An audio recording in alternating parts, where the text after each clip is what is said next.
All right, what is up, everyone? Welcome to Inseinen Studios Late edition. weekly podcast where we are going over Biomega, at least Volume One. We're going to see how long it takes. Might do some of Volume Two, if not the whole thing. Yeah, this is take two due to just poor planning, and sometimes life's a shit show. But here we are. What is up, guys? Everyone, say hey. I, I'm good. Hello. my left arm is dead, but I'm okay. Great. You fab too Dude. much, mate? What? You fab too much? Shut Uh, up. This is YouTube. crazy- You go Yeah. against The the crazy rules. N5S vaccine, dude. Hell yeah. All right. Oh yeah, guys. Also, don't forget to check out my Biomega explanation videos. There's only 2 parts of 3 up now. I got to make the third one, but they'll clear a lot of One things day. up, and they definitely One day. help. So go check them out. Yeah. All right. Damn. So Biomega, the start of this bad boy. First of all, I just want to say I love Biomega so much. I think it's the most underrated job. manga Totally in agree. existence. Totally agree. I bought Biomega Master Edition right after Blam. I didn't even knew what the manga was about, but I just knew I was gonna love it, because I Wait. was blown away by Blam. Oh, in Italian or something, or Spanish. What? The It master doesn't edition you matter. have. No, in Spanish. But Spanish, yeah, okay. it's funny because there are some Italian lines. I think that's mistranslation. Translation. Yo, Yeah. let's fucking go, Fritz. That's right. Dude, I'm super jealous, Doom. So, guys out there, if you didn't know, originally Biomega is a 6-volume series. It was released by Viz in English and like a whole bunch of other language. And then recently they came out with these master editions, similar to Knights Sidonia and Blam. Yeah, with The shit treatment cover. they got. Yeah, the covers are weird. Also, it's not published in English, so I can't get them, unfortunately. I have Like- them. 1 and 2 for now. Yeah, in Japanese. Yup. Wait, it's not in English, really? Nope. No, Well, yeah, the normal the English volumes only is are, in but not the master editions. It's not in English, but it's in Oh. Spanish. That's Yeah, weird. you're no, he's lucky, talking about the dude. Master Edition. Yeah. Wait, so you have the master editions with the old covers or the new covers? What's the new cover? Yeah, okay, you have the old covers. I mean, Yeah. that's cool that at least you have those, though. Yeah, there are honestly, only 2, right? the release, the 6-volume release by Viz is actually one of my favorites. I love these books. They're so durable. The spine never creases, and they're like that Viz Big edition, so they're like nice and Mhm. bigger. I love these. I wish they would do this treatment for more of their stuff. Doom, They what do a are good amount, In though. general, just to bitch about it a little, I just don't like how Viz handles its seinen manga. Mostly because they never have the color pages in most of the time, but from Biomega they had the color pages in for the chapters in the middle, I think in the second volume as well. So yeah, good for them, but I still think it would be better if it was in Master Edition. I heard about Biomega. Sorry, I'm just gonna go on a tangent. So I heard about Biomega before I heard about Blame. So way back in 2013 or 12, I was searching the internet about cyberpunk stuff, and I saw someone mention that I should definitely read Biomega. They recommended it to me, but I never got to it. But then I found out about Abara and Blame, and then I found, okay, so this is a guy who made Biomega. That's how I checked him out, and Biomega as well. It's really cool. And Doom, what year are you forums from? Sorry? What year are your volumes from? Fuck. What year? Okay. In Great I read Britain, it digitally. I first read about. I mean Doom. That's the year. All right. I think. Wait. 2017. Okay. Those are the old ones. Oh, they're the old ones. Okay. You're still stuck with. Well, anyway, I mean, as long as you it's a story. It's beautiful. It doesn't really matter how you read it. We need to get into this bad boy. Now I'm excited. I'm like jittery. Yeah. I was super okay.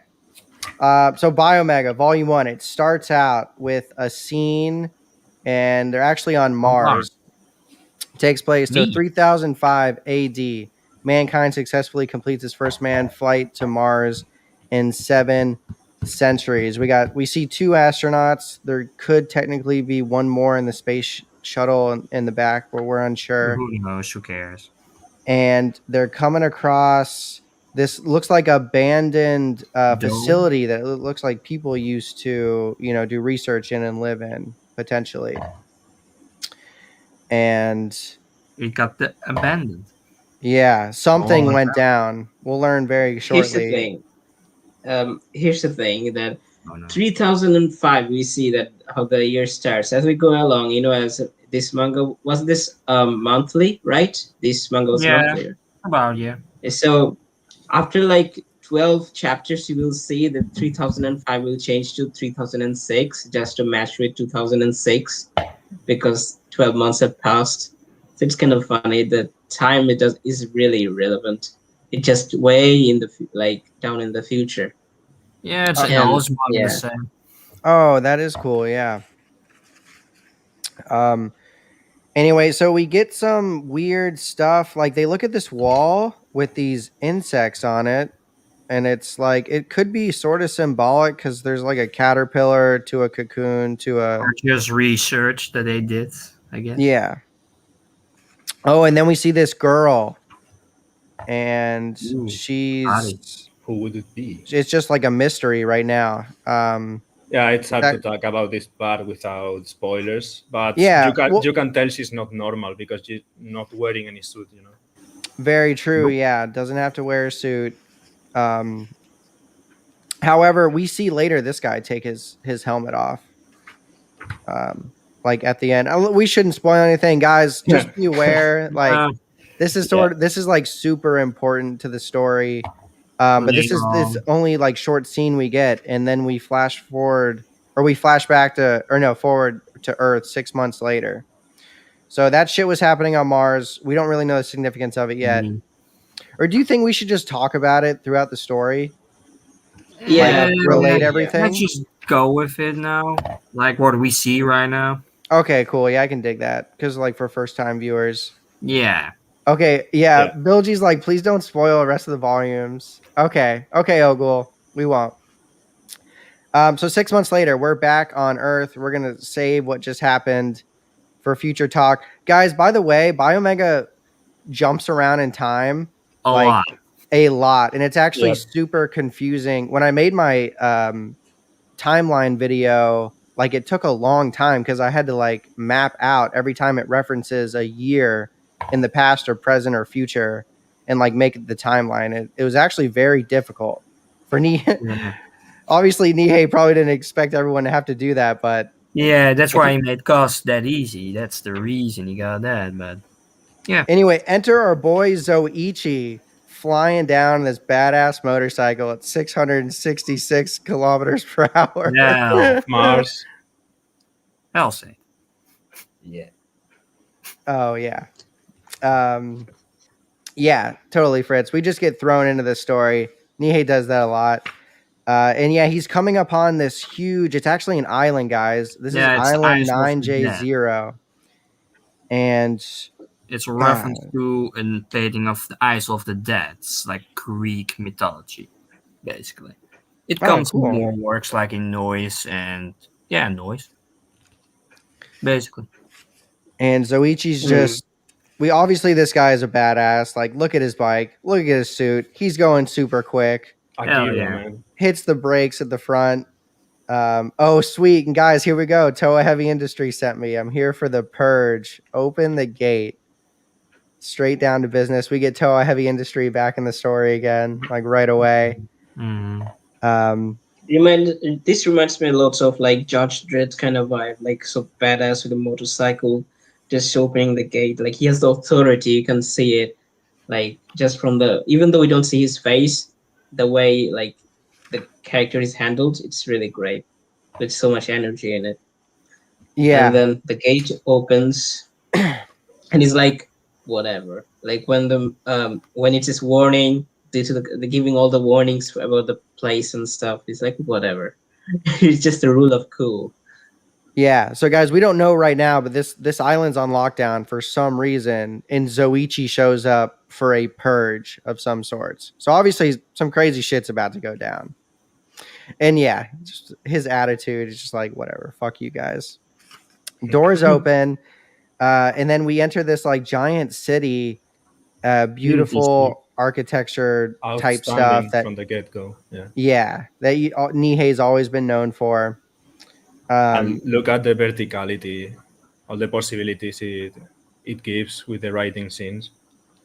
Oh yeah! Oh my god! Yeah, I cannot wait to get to some of these writing scenes. Yeah. So guys, you're gonna see this motorcycle do some crazy shit. It's gonna be good. Yo, it's basically a reference to Akira, right? The motorcycle. I mean, Yeah.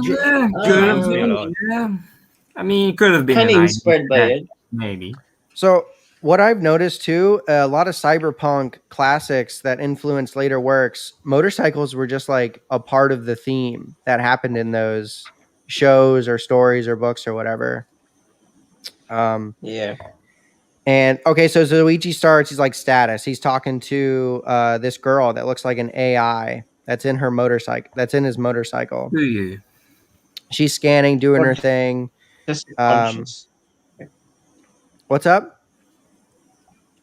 No, I said like she's like less of an artificial intelligence, more like an organic consciousness inside the motorcycle. But we'll get to it later.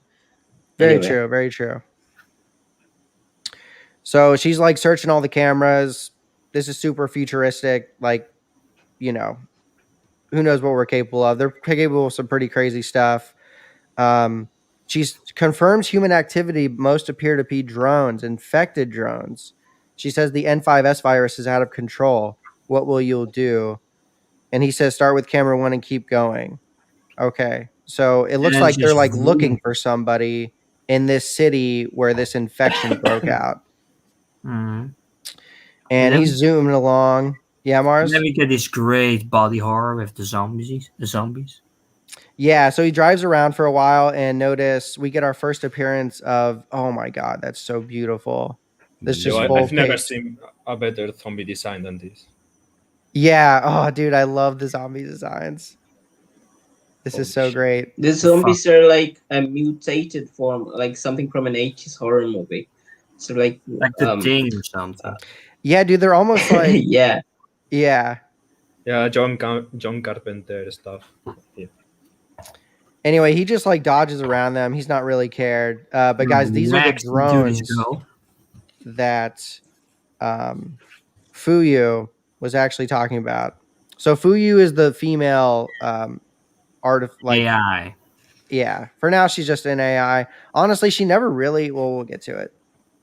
Yeah, she's an AI for now. That's what she looks like. She's a good AI. Yeah, she's good. She's a badass.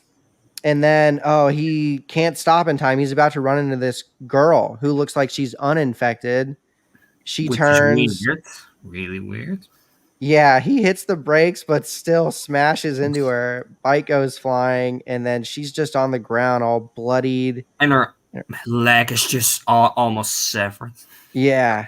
And then these zombies come up, and then just like, yeah, man, it's not gonna be your place, and then just whacks him into a wall. Then this cutie zombie comes in, tries to eat her, and then just gets his head blown clean off. I was telling Mark that the drones must be very strong to throw a synthetic human like that and smash him against the wall, you know?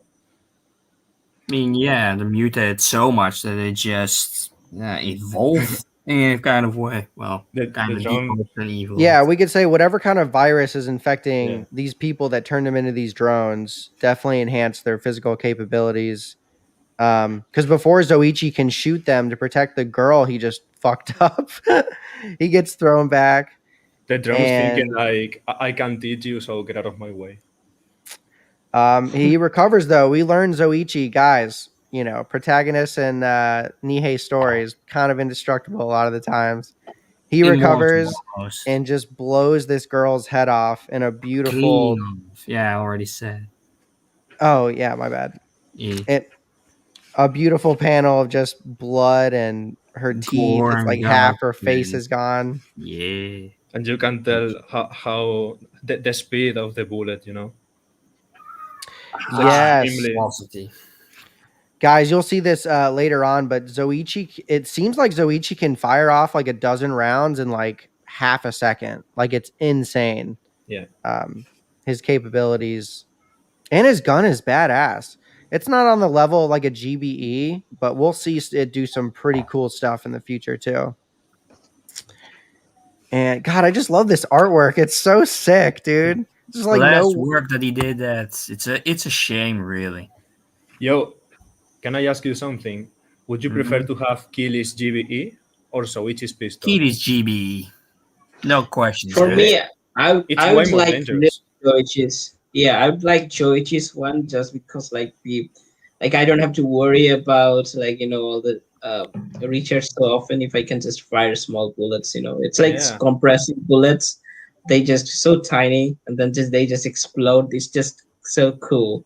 Yeah, But it's I way don't more want to be controlled. like I don't want to be in Biomega world to be honest. So yeah, I can go with the blame one as well. Okay. so Zoichi cleans him up, but this girl's still on the floor, bloodied, and like Mars said, her legs like barely attached just by like some fibers and skin. Mm-hmm. Then wake. Yeah, but she's not dead, so she gets consciousness, and then we get this awesome panel of her leg like healing instantly. Yeah, just like heals, comes together. This looks just like. I'll put my cam off for a second. You guys know that scene in Abara where his arms get chopped off and then he rises up by the other, and then just reconnect instantly. Yeah, it looks exactly like that. Kind of like the strains and the fibers all twisting together and forming again. Super sick. Yeah, it's like the body has a mind of its own, just healing itself. It's really cool. And then so this Zoichi's like surprised, and guys, if you see bubbles come from the bike, that's Fuyu, the female AI. She's like, "Did you see that?" And then we get our favorite bear. Oh my god! And that so enter the bear. He's just like, throw down your weapon and step away from the girl. So obviously this bear means some business.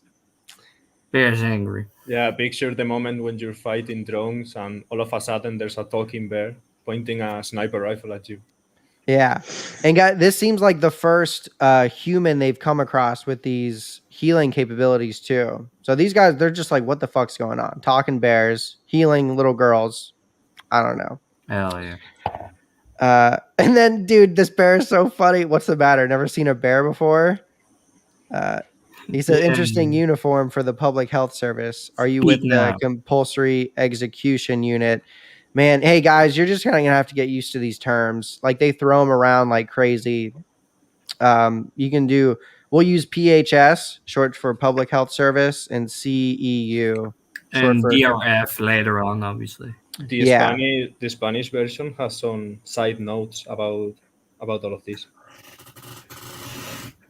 Oh, that's good. That helps. Oh, we do get them too. They're not on this page exactly. English, they have them too. Okay. Anyway, the bears like speak now. Zoichi says Toa Heavy Industry sent him and that he's on an assignment. He's here to protect human life and aid in the purification of the city. So it seems like a good guy, Bears and like he knows with his scanner that it's a synthetic human. Blade Runner reference. Yo, Blade Runner reference. The Blade Runner. I do see a lot of Blade Runner type-esque, Yeah. Get honestly, just that vibe like in here. When I first heard about Blade Runner as a kid, I always thought about a runner with a blade. And in this manga, we'll literally see we all have the character with blade. So yeah, it's cool. Blade Runner references. More to come later on. Yeah. Anyway, so like Mars saying, the bear has some kind of scanner on his gun, it looks like, and he figures out that Zoichi is a synthetic human. So we'll learn more about that later on. And he takes the girl. We don't know her name yet. Or does he say her name? No, he just says step away from the girl here. He says, "Go back. It's too late for purification. Get out while you still can." And he escapes into the hallway, and before Zoichi can catch up, doors just to get to him, but can't find him.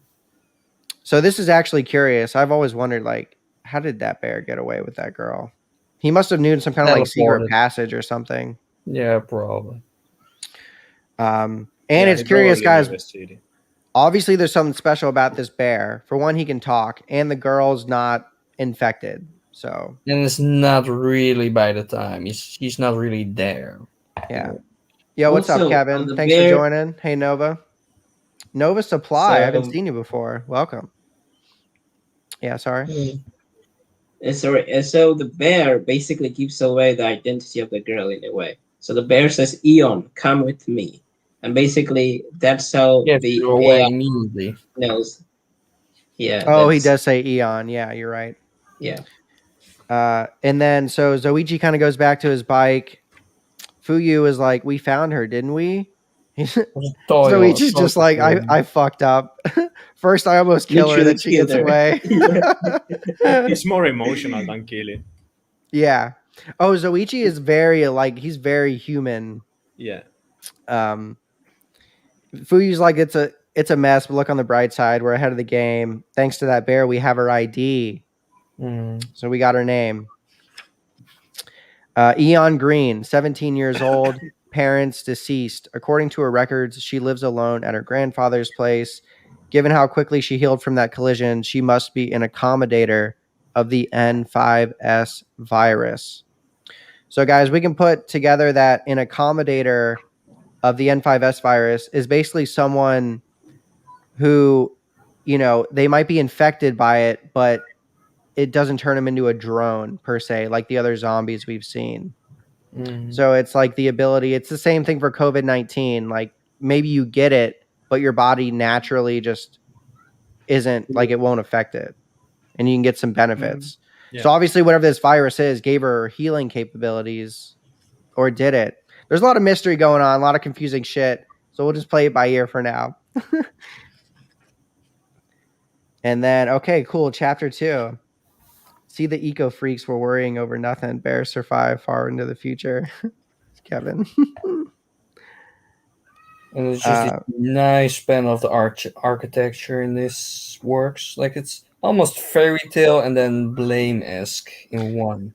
Yeah, like a dark fairy tale. Yeah, because all the buildings have like pointed tops. And you get that little vibe. And these are giant pipelines, right? Yeah, and the other structures that are really gothic, like this at the bottom is like of a church, where the church basically keeps up. Yeah, that's really. You talk about church, and there's literally baptism going on here. We'll learn about it. Also, the zombies. Yeah. That's correct. The zombies facing the wall. Yeah, motionless, just staring at Egon. The zombies facing the wall is also very religious, like the Jewish and like other religious rituals, where walls are prominent in those religions. But anyway, these drones are kind of like, this came out at the perfect time when Walking Dead was going on and was really popular, the comic, but also Cyberpunk was popular. This mismatch is like perfect for me. And we see a gothic. Walking Dead 2005 then? Yeah.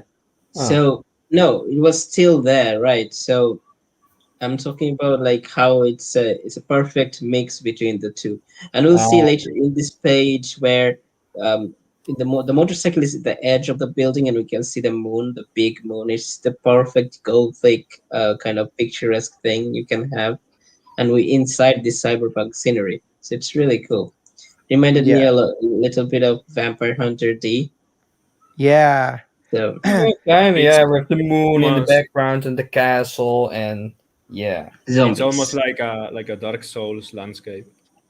But then, and there's so much going on. You have all these different elements in the story, and just the badass action and artwork and characters already, and setting. And dude, Biomega is seriously the most underrated manga ever. Like it does not get enough praise. Absolutely. Preach, man, preach. I will. Anyway, so Zoichi seems to find where Eon's grandfather's place is. It's at the top of this building, it looks like, that Millennium was saying, behind the moon. Provided that the records are still accurate, it'll take some time finding her. And then Zoichi zooms off to go head there. This is important, guys. So we have an announcement going off on the island. It's on the TV. This is a Channel 5 news update.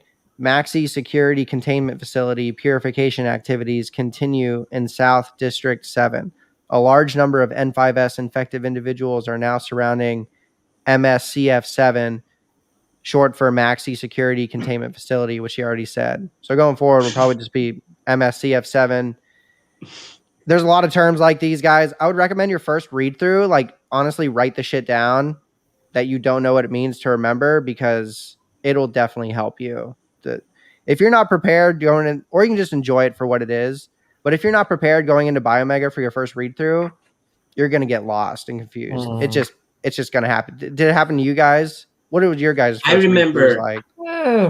Like 2-3 years ago, maybe. I mean, it wasn't too difficult to get through it, maybe the first time, but there were some parts that are just like, the fuck? Yeah, it just jumps between back and forth, or just like plot points that go nowhere, like some later on that don't go anywhere. But yeah, I understood. I remember reading easily.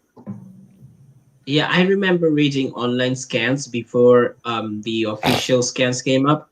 So the fan translations, and they did like good job for the time. They're pretty good, yeah. But the quality, yeah.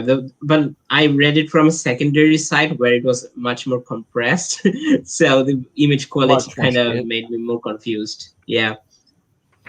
Also, guys, pay attention to every panel. Like, this has some significance in the story. We see this guy holding this little bear. Okay, he's going to be important. And then we see like a scene of, the drones all like heading towards somewhere. The bear's watching the TV. The TV continues. The Public Health Service has dispatched its compulsory execution unit to the scene. Despite their extraordinary efforts, those infected with the N5S virus continue to gather as if drawn by some unknown force. So the drones are drawn to something at this MSCF. Authorities have offered no explanation for why the infected are behaving in this manner. Sorry to interrupt. Before we go along. So, the picture that you mentioned where the guy is holding the little bear, beside that picture, you'll see little dice-like things where they're in skull shapes. And we will see the skull-shaped people a little bit later. So it's basically telling us, like hinting us, like this guy is probably related to those guys as well. So that's interesting. Yeah, it's really cool. Oh, Millennium, do you know what these symbols are next to the picture? No, I have no idea. Okay. Some people have theorized about them, but I forgot what it was about. I like the detail of the glasses. He's watching TV with glasses, and later on he's sleeping on the bed like a normal bear. Yeah, dude. I love every panel with the bear. It's the bear's gold. With the glasses. He's so cool. We need this next manga just about bears. That would be great. Anyway, the TV continues. No immediate break in the situation is projected. All curfews remain in effect. This reporter hopes our city will return to normal as soon as possible. Peace and love. This concludes this Channel 5 news update, and the bear clicks the TV off. Man, the newscaster is so depressed. Yeah, dude, he's just like, I don't know what's going on. It's the apocalypse. Yeah. So next scene, we see a mysterious figure, and he clicks. He like rings the doorbell to where the bear is at. I love this fucking character. Yeah. Oh yeah, he's badass. Hi, I'm the milkman. I'm gonna. So he's more like a butcher than the milkman. Yeah, he's a bit more fun than the milk. But the funny thing is, he's a public health inspector. There's nothing about health here. Yeah. So yeah, he says public health service patrol inspector. Open the door now. Oh, nothing wrong. It's just There's nothing healthy about this. Yeah, and so the bear's like, I don't know about that. He grabs his gun. He's trying to wake up Eon, and he enters the door to her room and finds her missing. And he says, "Not again." Ah, shit. So obviously, this girl has a bad habit of doing this shit. And she's gone in this. She wants to go outside, but she would have her wish. So the patrol inspector's like, he's not having it. He's about to bust his way in by like filing the door. So this guy has some kind of mechanical aspects to him. He uses his fingers to like grind to the door open. Yeah. And then we see her. She looks like she's at the top of the tower in a little bear suit. We see a little furry detected. Yeah. No, I feel sad for her because she doesn't understand what's going on. Wanders off constantly. And guys, she looks outside to see all the drones basically staring up to where she is. Yeah. And now you're in there. Open the door immediately. Yo, Mars, you're like tripping out a little bit. Yeah, you're glitching, Mars. Now he's gone. Anyway, so the butcher comes in. In style. Yeah, I can dig it. We can just refer to him as the butcher. Yeah. Everyone just be aware that he's like a patrol inspector for the public health service. Yeah. That is important. Butcher's a good name though. Oh my god, dude, he busts in. Yeah, he looks like such a badass. He kind of reminds me of you guys seen Texas Chainsaw Massacre? Oh, of course. Oh yes. Of course. Yeah, I kind of get that vibe when this dude busts in like this. Yeah, it's totally Leatherface.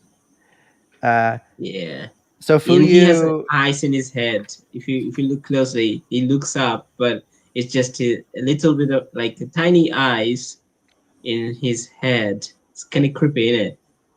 Yeah, and it I looks see like it. Yeah, it's it is not. creepy. It's not his face. It's like it's attached. Yeah, it looks like he's wearing some kind of mask. We don't really know how much of this kind person's of brain dead for all of this whole. We don't really know what these things are yet, but they are protected from the N5S virus. At least just attached to them, or like they are attached. Mars, I think you're having connection issues. Yeah, he zipped out. Thank God. No, I'm just kidding. Anytime anyone leaves, just like Jesus Christ, finally. So Fuyu's like detecting disturbance at the target site. You should hurry. So fucking Zoichi and Fuyu need to hurry there because this butcher's about to like, potentially kill our, Eon girl. All right, Mars is back. Girl. Mars has my picture now. That's what you get for messing with my account. Anyway, so chapter 3 starts out and it's a beautiful, we just get Eon like naked and it's kind of cool, Yeah. Anytime we get some sexy pictures in Nihei's work. You and the bear should come down. Hey, she's only stacked in it. I just whacked in the face with a cannon. Stop right there, criminals come. Yeah, it's not a suit, and it's just great. Yes. So the bear's a good shot. He puts the butcher on the ground. He thinks Kozlov is a fairy. Yeah. This is important though, guys. Like we learned that it's not a bear suit. So this is an actual bear. And okay, the butcher has some kind of like missile on his little hand. He shoots it up. The bear sees it coming. He's just like, shit. He dives to dodge it, but unfortunately he kind of gets messed up and he loses his arm. And the butcher just rockets himself up from his back. Just, hey, I'm back. Everything. Here's the thing. I don't think he lost his arm from the blast because we don't see that. But I think he lost it later on when I think the butcher guy basically cut his arm off. But look at the guy when he's flying. His shadow behind him. It's like a cool touch. He didn't have to draw a shadow, but the shadow is there. It's like a claws with the hand as a claw in the shadow. It's really cool. Yeah. I didn't notice that yet. I thought it was because of the explosion. Interesting. Okay. Mike shoes and just yes. This is so cool. So we get Zoichi going down the road. Obviously, the bear's in a shitty situation. We go back to Zoichi. He's trying to get there. He gets stopped by these dudes in masks that are just like, halt. These assholes that just try to waste his time. God, I love this panel where it's just like a center of him and you see the shadow. You got me looking at all the shadows now of all the characters in every scene. Right. Now they are really nice touches. The damn details. Want to see like there's a little bit of detail. If you look at the cover of the manga we're reading, there's this symbol, like a round symbol of Biomega around it. We'll see that symbol drawn in the bridge where he's holding. Yeah, and her necklace in the first page is on Mars. Yeah, so we'll keep seeing it.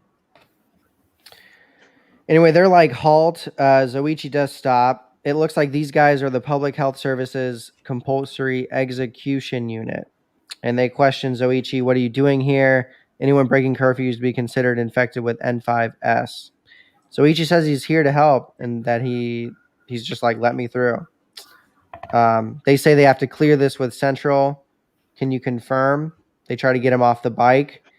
And then luckily Fuyu's paying attention. She tells Zoichi that there's no outgoing transmission and that these guys are lying. They're basically not trying to get permission.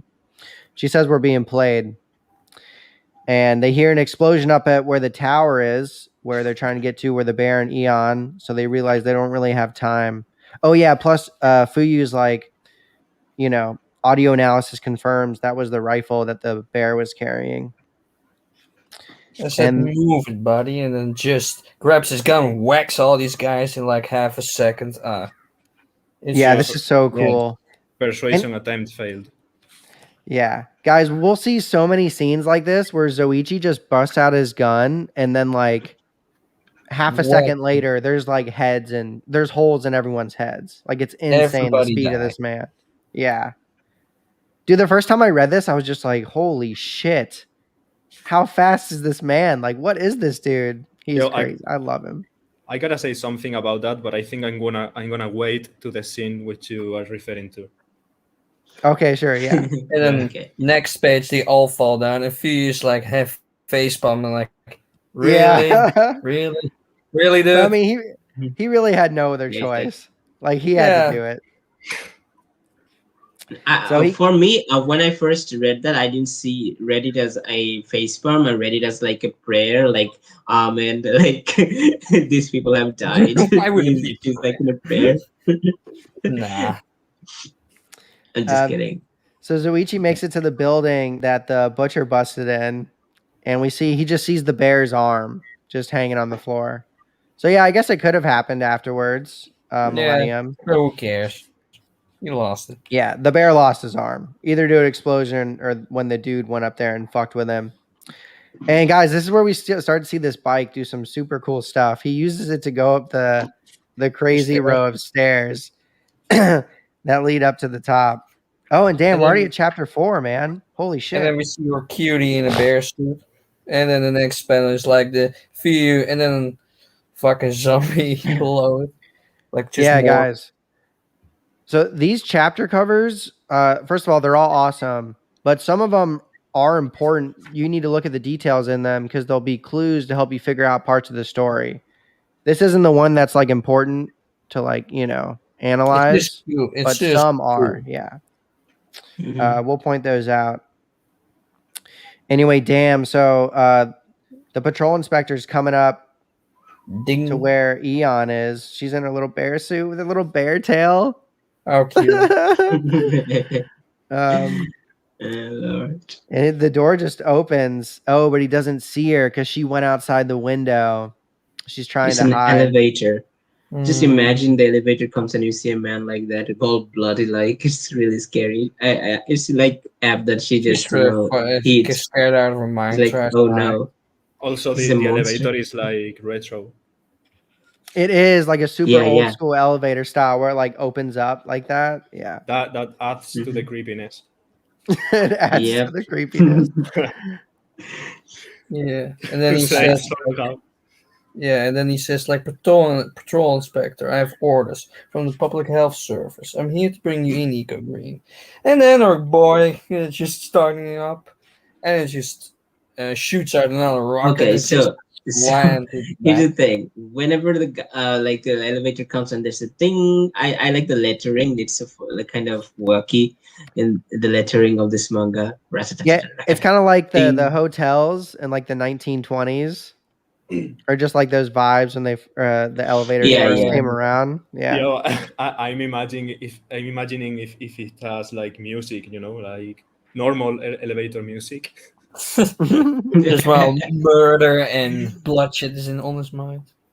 They don't even have the time to like. There's no time for the elevator door to open or like And he just wholly. shoots him and It's whacks him still to opening, and then yeah, it's whacks just a him to the bullet. back while shooting his projectile and just coming at Ogle. him. Ogle And says so you you're can see. Never mind. Sorry, yeah, sorry, get it. No, go on, Good, Millennium. good. I was just Ogle was making fun of Mars's narrating. It's funny. Fuck him. So It's okay. so the guy Joichi is kind of he's like shoots the bullet and that makes the explosion, and yeah, it's really cool. It's like in slow motion again, like Avara. Oh yeah, right there where he like just pulls his gun out because Zoichi's super quick. He's also, Yeah, guys, all these action scenes are so badass. There's like no words. It's very similar to Blam where it's just like enemy, Always boom, very- let's Yeah. fight, like Yeah. super fast. That's what I was saying in the Abara podcast. They don't waste any time fighting. They just want to kill each other as soon as possible. And yeah, they just start going at it. He gets a good, the patrol inspector gets a good hit on Zoichi, fucks his helmet up. But luckily Zoichi, he puts his gun right into his chest, shoots Smashes it. him back. Guy goes back, and it looks like he has healing capabilities too. Because where he got shot with the bullets actually Yeah. come out of him and drop out. And then his arm is still around his neck, just but he left his arm dang. there around Zoichi's neck. Oh shit! And it's like Or, shocking like, him. shooting him in at the same moment, and just whacks him in the next panel, just in his head, and just through the thing, and just they fall. Eco Green and George just fall down. Oh. Yeah. Everything's so overpowered. Yeah, guys, pay attention to the angle of this bullet coming out, because you see it hit Zoichi's helmet and then it kind of goes off at an angle, and we'll see why a little bit later. But it did cause an explosion. They all fall down. Oh, dude, this is so cool. Where Zoichi's like falling through the glass. It just smacks into the ground. Yeah. Well, you cannot really tell. It's ricochet. It's insane, and dude. Yeah. No. Yeah, it's ricochet as well. Yeah. So yeah, patrol inspector got one over on Zoichi right there. Maybe not as OP as we thought he was. And he comes to where Eon is, and he shoots this little thing out of his elbow, like a little dart. Into a butt. Picks her up and just whacks the whole place. Yeah. Eon's butt just recovered from the healing. Anyway, the butcher picks the animal and the bear, and shoots down everything. Just kaboom! Everything is gonna die. There you have it. The public health inspector, everyone. Public health inspector. And then it just walks over there like it's nothing. And then we have the next panel, like chapter 5. Her again, cute and all. Well, this is cool. Guys, we see the patrol inspector jump from a very high distance. We get a panel of him like falling. Yeah. And then landing pretty badass, like one of those superhero landings. I like how everything's so overpowered, but it makes perfect sense at the same time, Yeah. Well, maybe not perfect sense, but it makes sense. Yeah, we'll see why these guys are so OP. And then he just leaves this destruction in the background. And now we're at chapter 5. And we get another cute little picture of Eon. Yeah, like I said. Did you say it? It's another cute picture. Wait for us. Um, Anyway, so one thing I want to mention a few in chapter moments 5, ago. it starts with. Okay, so in chapter 5, it starts with body control impossible. It says there. It's kind of hints at how like they're like consciousness inside body. Again, bodies without organs. But anyway, it's all electrocuted as well, as we see Joichi Kano being blasted with the bomb, the thing that the butcher threw the shot at him, and there's the ricochet. And now we see it. It all blanks out, like Joichi loses consciousness, I guess. Yeah, the ricochet right here. So obviously Zoichi's helmet is heavy duty. You might say it's Toha heavy tough. Just saying. Wow. Yeah, even his helmet is overpowered. Right, Joe. Dude, Toha heavy tough. That's my thing. That's why I'm gonna get that tattoo, man. I'm Toha heavy tough. Get some. Oh no. And yeah, it looks like it made him unconscious. And then we just see him being woken up by Fuyu, just yelling his name, Zoichi, Zoichi. And just blast him. He comes to around just complete. There's like fires everywhere, destruction. It's looks like a sea of flames. Also, Joichi's not at the same place. We'll be back. Yeah. So okay, you're gonna go even. The host has muted. Can you guys hear me? Yeah. Yes, I'm. Okay. Sorry. Anyway, Zoichi gets right down to business. He like gets consciousness. He's immediately just like, "Where's he on green?" Not phased. He takes his loss with stride. You know. Mm-hmm. Fuyu says he took her. He's like, "I'm on it." She's like, "That image is 71 seconds old. No further contact." So there's almost like a military vibe with these guys. Like they're very mission oriented. Yeah. And they're obviously a great team. And we'll find out why a little bit later. Yeah, one thing I like about Biomega is that it's not the typical. It's a zombie story, but it's not like the typical survival story, you know. In zombies, yeah. Even like if you know about Dead Ends and a short by Nihei, which was about zombies, that was kind of like surviving in a way, just running away from things. But here we're just getting into the action towards where the danger is. It's a kind of like break from the Walking Dead kind of genre of things. And yeah, we see the buildings collapsing and Joichi just walking through them and finding the bear. And he says, "Oh, it's still alive." And yeah, guys. Like, yeah, go on. Yeah, this is cool, guys. So Zoichi didn't have to do this. Fuyu is like, we need to get the hell out of here. This place is collapsing. So Zoichi obviously has a little bit of kindness to his heart, sort of like Kiri, aka Killy. Because Killy had many moments in Blam where he went slightly out of his way to go help someone in trouble. I like how Nihei does that to his characters. It makes them a lot more likable and like less electronic, if you will. Yeah, I think Zoichi has even more humanity because I remember Kili when Kili arrived at the Seidensa for the first time, he started shooting everyone because of pure rage, you know, and I think there could be collateral damage, you know. What? Also, like Kiri, I just made a joke about having a gamer moment, but anyway, Kiri is like thousands and millions of years of old, so he kind of lost his compassion in the way, but he still got it back in the story. Hello? Not totally. I think he has some humanity, but he's like way more crazy, you know. Yo, Ghoul says Zoichi is peak Nihei main character.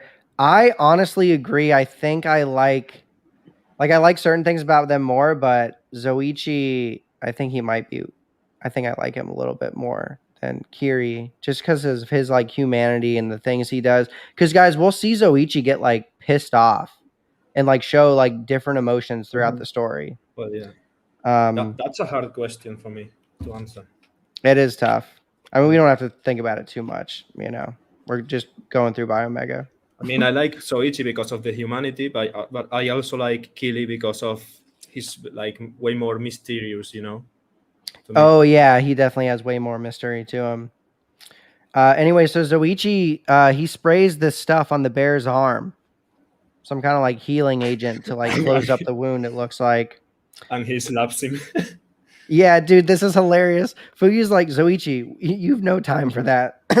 Leave the bear. And Zoichi's just like, fuck that. He just immediately picks the bear up and takes him to the bike. That considering his strength, I mean, the slap.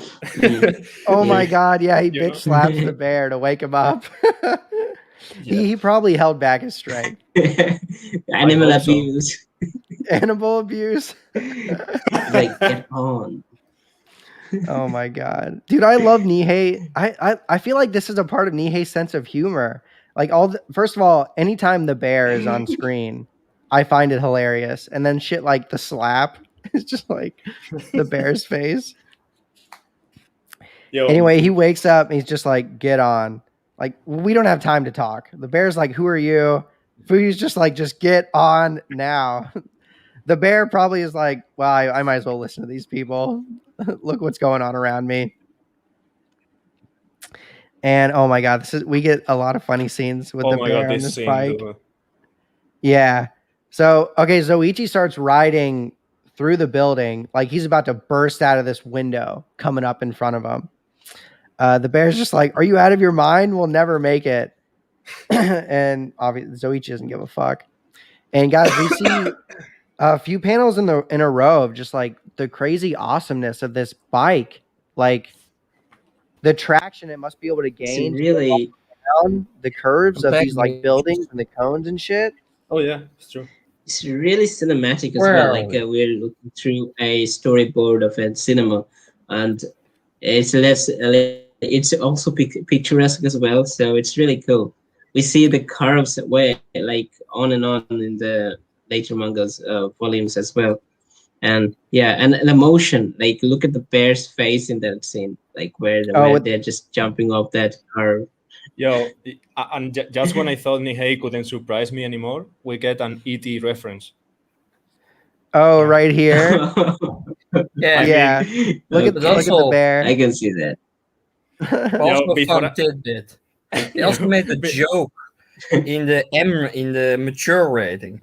It says Biomega is rated M for mature and recommended for mature zombies. This volume contains motorcycle violence, mind-blowing cinematic stunts, and extreme grizzly bear. Yeah. Okay. Guys, if you want to know where that's at, it's in the back of the manga, a part of the parental advisory thing. M for mature, and yeah, it is hilarious. And yeah, then we just get the bears just like flying through the air. Look at his face. He's just like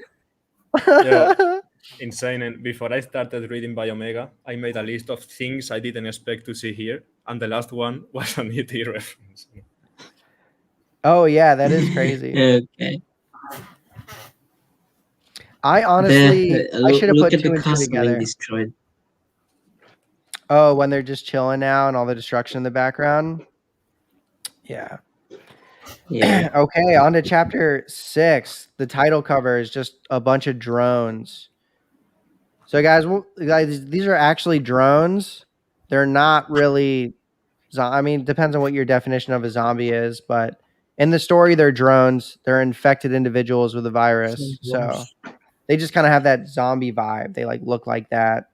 Theoretically, if you categorize zombies as people that are dead and came back to life, if you assume that this virus killed them, but their body lived, they could be zombies, but I think they're different than that. Like, I don't think they're... And there's older history with slavery on that, but that's a bit long to go on, so yeah.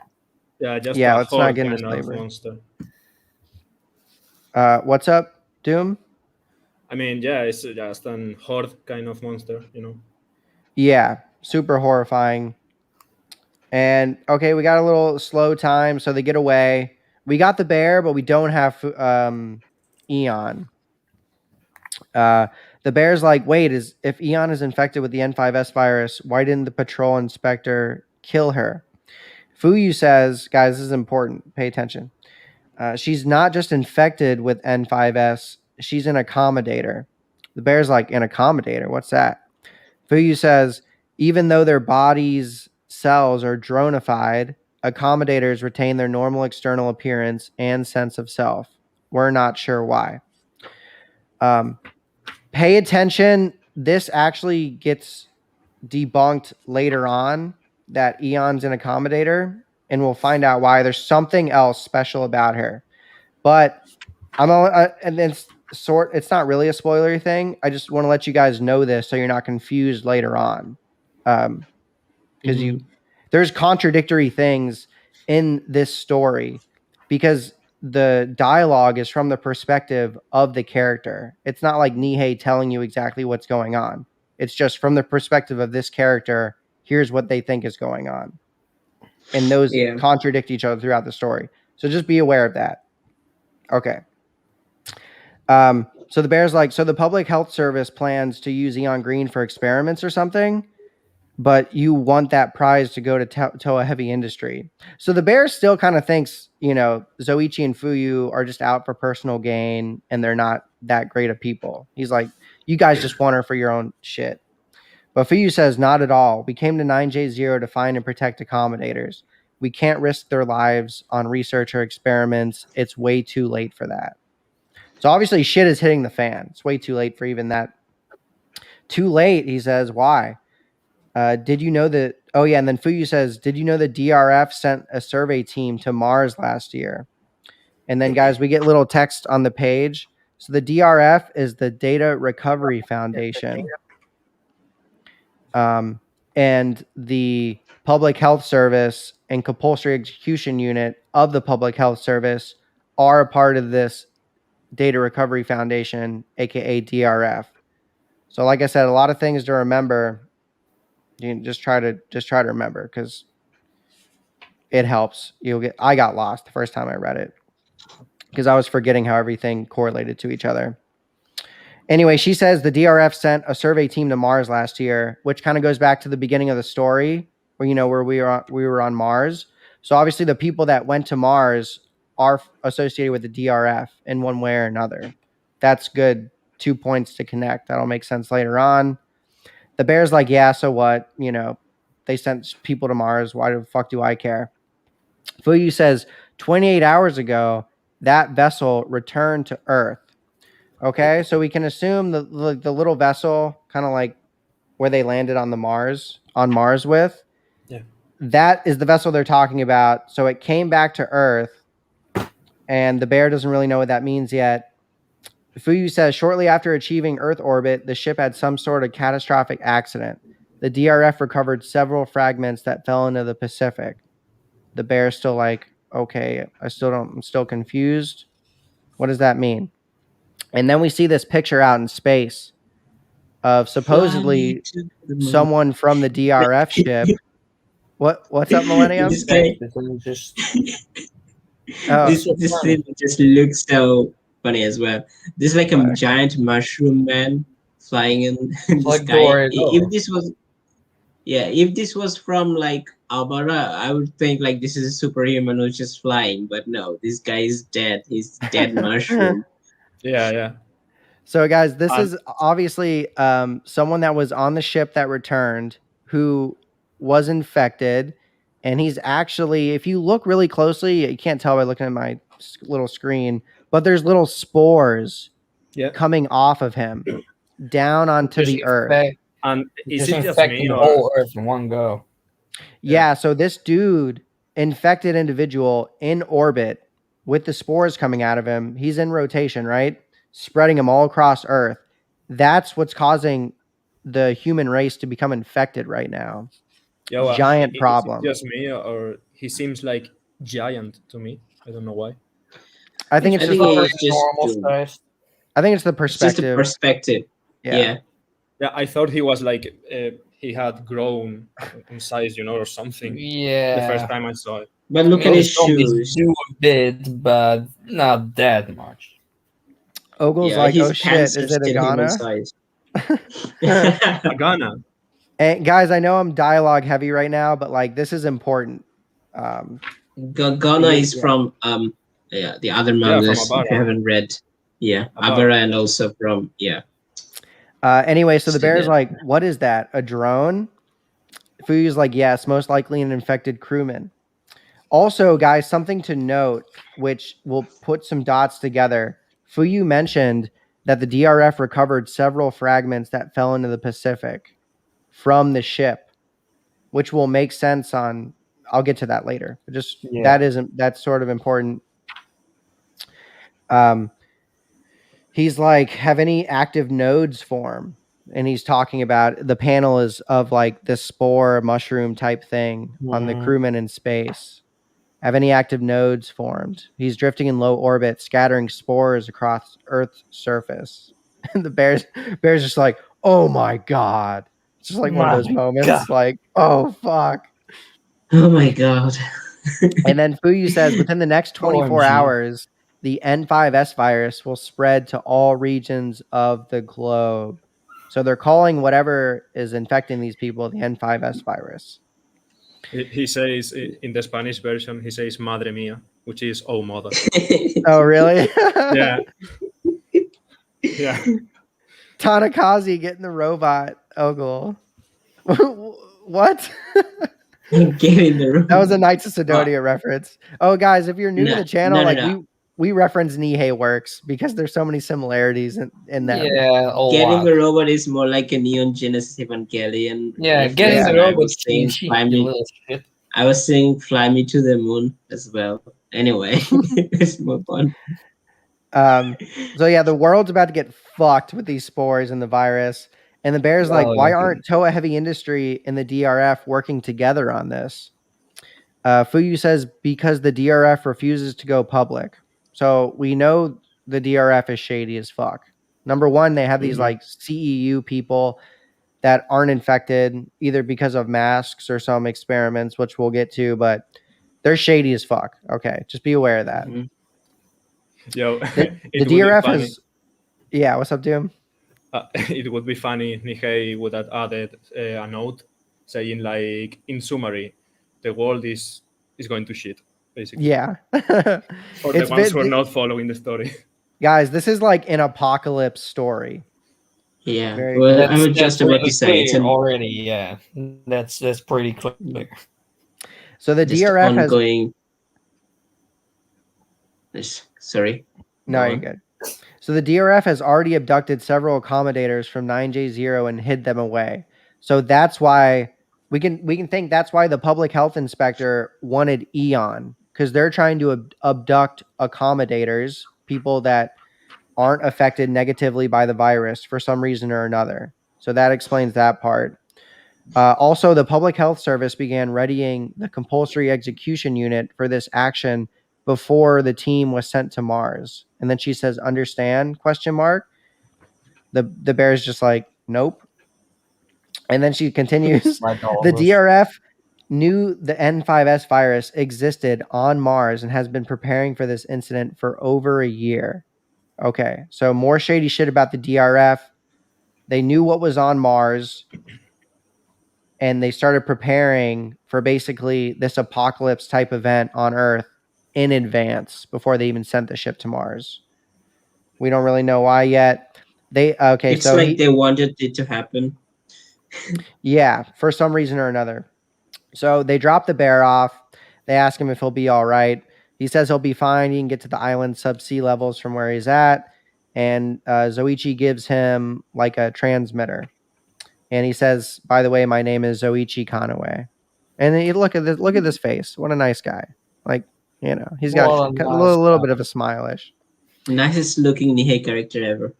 Yeah, he's a sexy man. Zoichi, sexy boy. Yeah, you gotta agree with that. Yeah. And then the bear says his name is Kozlov L. Grebnev. Grebnev.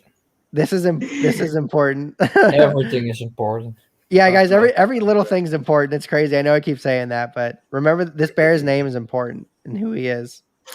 And then Fuyu says, I'm Fuyu Kanoe. So notice that both Zoichi and Fuyu have the same last name. We'll get to that later. he says, "Wait, the MSCF. That's where the accommodators are being held." Fuyu just says, "Obviously." Containment. Yeah.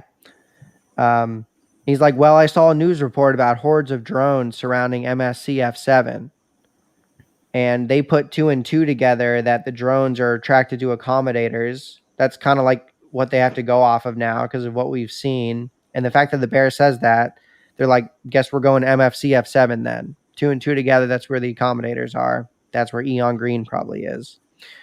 And then they go separate their ways. And this is kind of eerie, but we see the bear see all these spores start falling. Just coming down. Yeah. And then we have chapter 7 with Shuichi in his full costume in black.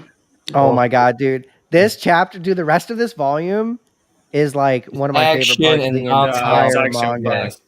Yeah. Oh my god. Guys, after you read this, or whatever, I made a video about best action scenes in Biomega, and it's the rest of this volume, basically. Because I love it so much. I saw it. Yeah. One thing about Nihei's art is also he describes action and violence way better than Blam. I mean, I remember Blam was way more confusing.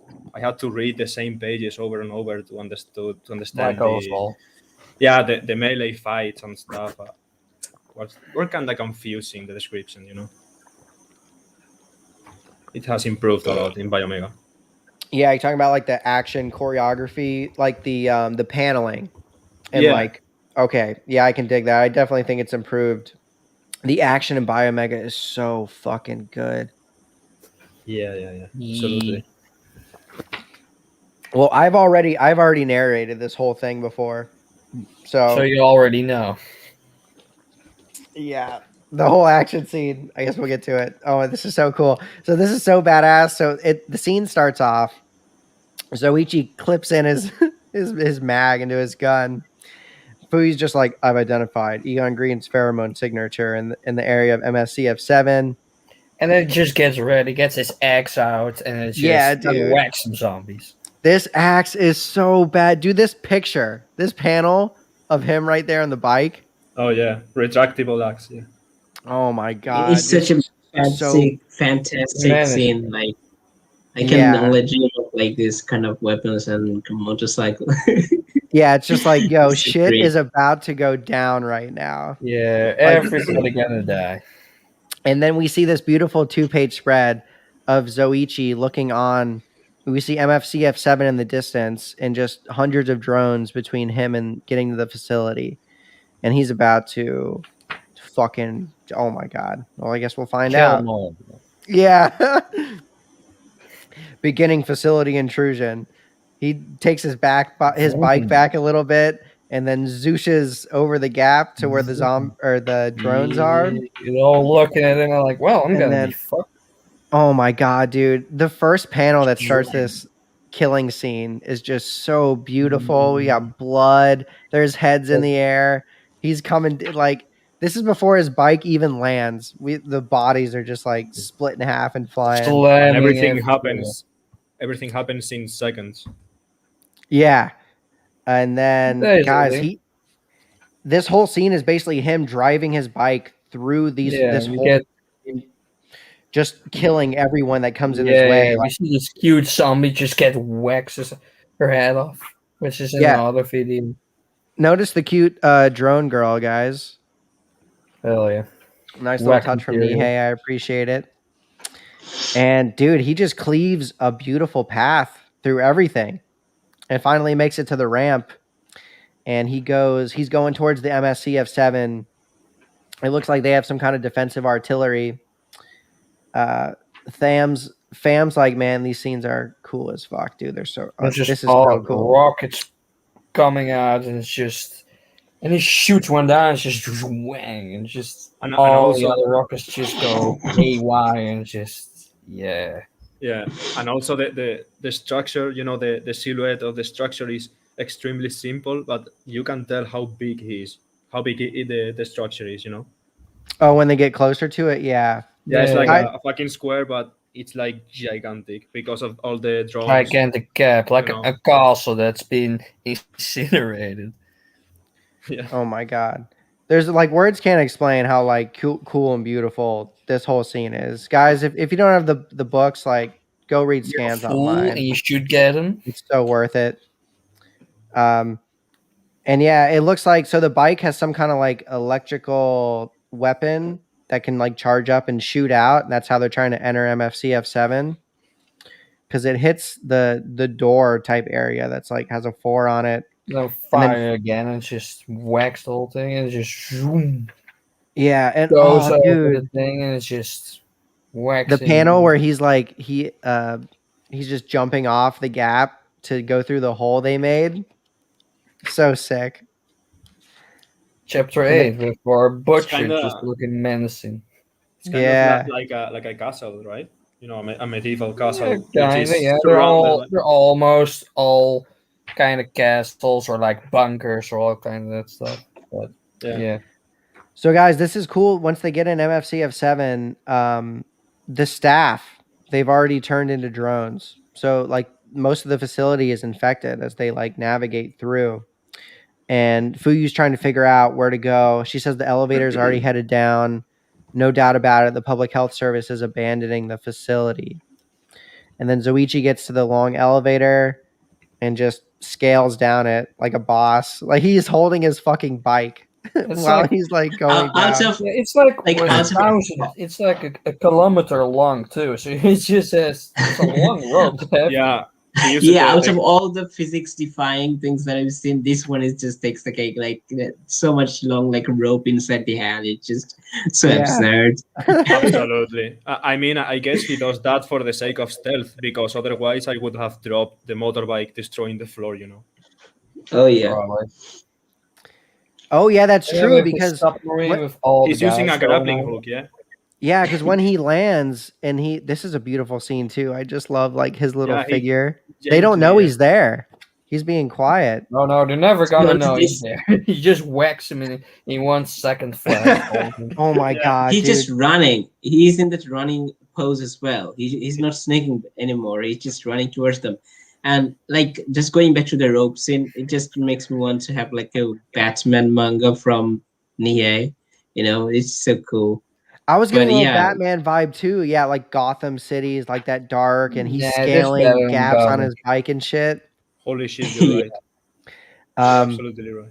Yeah. And then guys, like he just starts putting dozens of holes in everyone's heads in like a matter of seconds. Like the first time I read this, I was just like, oh my god, this is so fucking sick. Like, you know, like this man is crazy.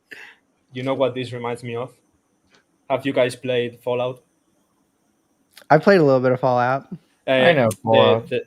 This reminds me a lot of the targeting system, you know. In Fallout, you can slow down time to choose multiple targets and then release a string of bullets directly to them. So Ichi seems to have something similar, you know, since he can headshot many soldiers pretty much at the same time. He's very fast. Guys, we do see he reload, though. Look here. That's a magazine. Yeah. It's probably only takes him like a millisecond to like, you know, reload his shit. And then we see Eon Green next to the patrol inspector. He yells her to get down.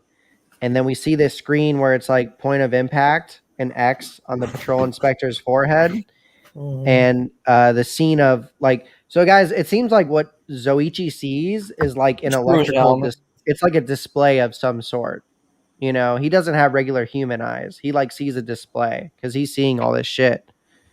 Like for instance, shell accelerator output maximum. I find this funny too. It says manner mode off. Do you think that's like good manners? So it's like good manner mode off. Like we're not being nice right now. We're not gonna be nice. We're gonna whack. In the Spanish version, next just shoots it out, and then it's just blasts his ass and one clean off, and just goes into the water. And then we get to our next cutie, full in armor. In the Spanish version, it says silence mode deactivated. So it's like it has been. Yeah, it has been like suppressed all the time, like click, click, click. You know? And we learn more about what this gun can do. So this gun obviously can like has some sort of control of the power of its bullets, which is important. Sort of like how the GBE from Blam can like be stronger, more powerful, or whatever. Anyway, so yeah, like Mars was saying, Patrol Inspector's head goes bye-bye ish. It looks like it just kind of takes off the forehead and like where the brain would be. Mm-hmm. Oh my god, he will come back. He will come back. Yeah. Well, damn. Yeah, I guess. Anyway, the blood's everywhere. Later. It's beautiful. And then, guys, we see this mysterious character who looks like she's covered in like black thread or something. An armor, literally, just to shoot things off. And she just puts her hand up. Yeah. Like this whole costume reminds me of that imagery in the first page, in the first volume, where the butterfly and the pupa and the I forgot. When it's covered with all the the cocoon. So these characters are like in cocoon, and if you kill them, if you attack them, the real self emerges from within, and we'll see the guy who got his head blasted. He will evolve. So yeah, it's a cool little animal imagery, insect imagery. Totally. Linear. Guys, the comment section is filled with just all these references of like Blade Runner, RoboCop, Batman, and shit. Yes. Like a lot of cool different things going on that remind you of other stuff. Anyway, so this mysterious girl must have some kind of psychic type force field powers, because she just puts her hand up and we see this like gap be formed around where Zoichi's feet are. Like he's holding on, but some kind of force is like pushing against him. You can see his face in a panel. He's just like, what the fuck is going on? It makes him fall down. And the mysterious girl, she just says, close it. So they're closing, the gap to this. Looks like some kind of submarine or some kind of vessel that can like float on top and go underwater. And it closes. And unfortunately, dude, that force must have knocked Zoichi back pretty good, because he's a tough motherfucker. And he just looks up to see the door close, and goes underwater with all these guys dead. Yeah. And then just comes back from the dead. Yeah, the patrol inspector, guys, flies up out of the water, and you're just like, what? Why won't this man die? Discharge, disable, powering up. Then he flicks a button with the same symbol we saw in the beginning, also important. And his white stuff is burning up. Then I like the mechanism of the regeneration or just like mutation device that they have, and he just switches it on and clicks it. Because they all the water with the virus and the accommodators to get this kind of result, and you have they have this kind of fluid that just gets absorbed by them, I think, and this fluid just makes them go crazy, go stupid. They become giant. We'll get to it later. But yeah, obviously he injects himself with something. That's that liquid going down that causes his flesh to like regenerate and like transform later. Yeah, and transform into this pseudo fucking drone humanoid monster thing. Dude, this panel is so sick. Imagine seeing that in front of you. That's what Zoichi's just looking up at this thing. No, it's the same split. We had the same kind of reaction, dude. I would kill myself directly. You're already dead before you can do that, even.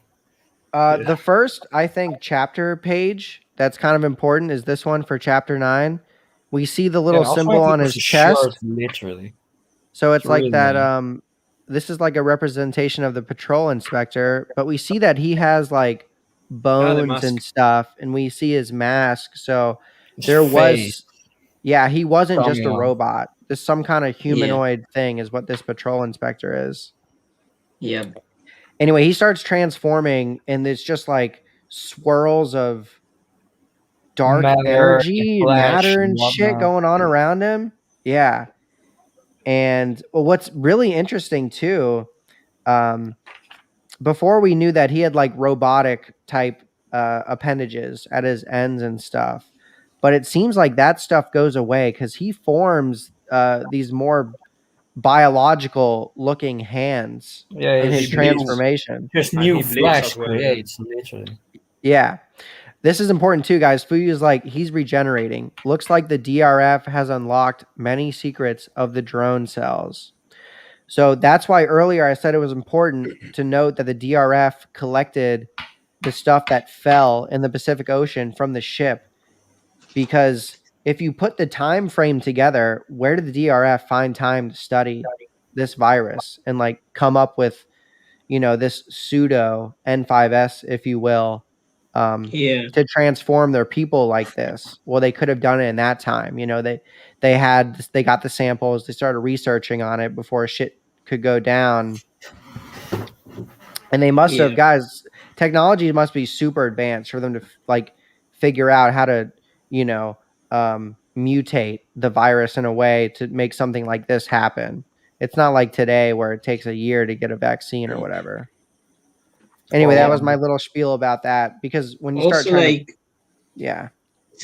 that's really interesting, because like later on we'll see like how the time is like you know, it's kind of relative to individuals who are like connected to this kind of devices, and like, you know, this transhumanism goes like so much, you know, into the advancement of like, you know, technology. So we'll see like okay, we'll get to it More later shit. on. Yeah.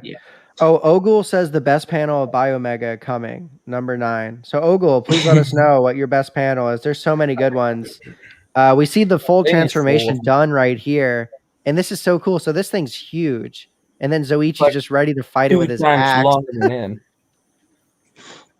And it's just, oh my god, dude, Zoichi's so badass. His arms off with his axe, and then just with his tentacles, he's just the tentacles reappear. First volume in, Nihei couldn't wait to whip out the tentacles, man. Yeah. And it's just whacks into some container. His axe is on the floor. Monster comes at him. He is just taking a pose, and just punches his stomach out just on the floor, half an head. Oh my god, so sick, dude. Wait, where are you guys? Okay, yeah. So Ichigo Saitama for a moment. Yes, the Kung pose, like, and then he's done, and then, well, the submarine is gone. Sounds like a rocket engine is in pre-launch. We've already secured. Yes, wait. Before Mars, I think you're skipping the old race. Mars, slow down. The next stage of human species. Mars, slow down, relax, bro. Mars. Great, shut up. Conversion plan. What are you doing? Relax, bro. Just mute him for now. What can I say? It's good. Okay, so just wanted to mention something. Like when Joichi is like going to punch the guy, just before that, like there's a sound coming from his fist. It's like he's like, you know, he's synthetic human. He's charging up his arm. Yeah, it's like tick, tick, tick, tick. Almost like he was like gearing it back to like douche. Yeah, I noticed that too. Like he had a cyber arm there, and then he glory kills him with the X. It's total overkill. Oh, it's beautiful, and his head goes flying. And his head tells his last story I just said, and then next thing, and it just explodes literally because he just puffs up. Here's the thing. You know, the severed head, it's still talking and it's not dying. And I think when he mentions the plan, the grand plan that they have, it just self-destructs him. Like you can see that he's just something twitches inside of him and he just blasts.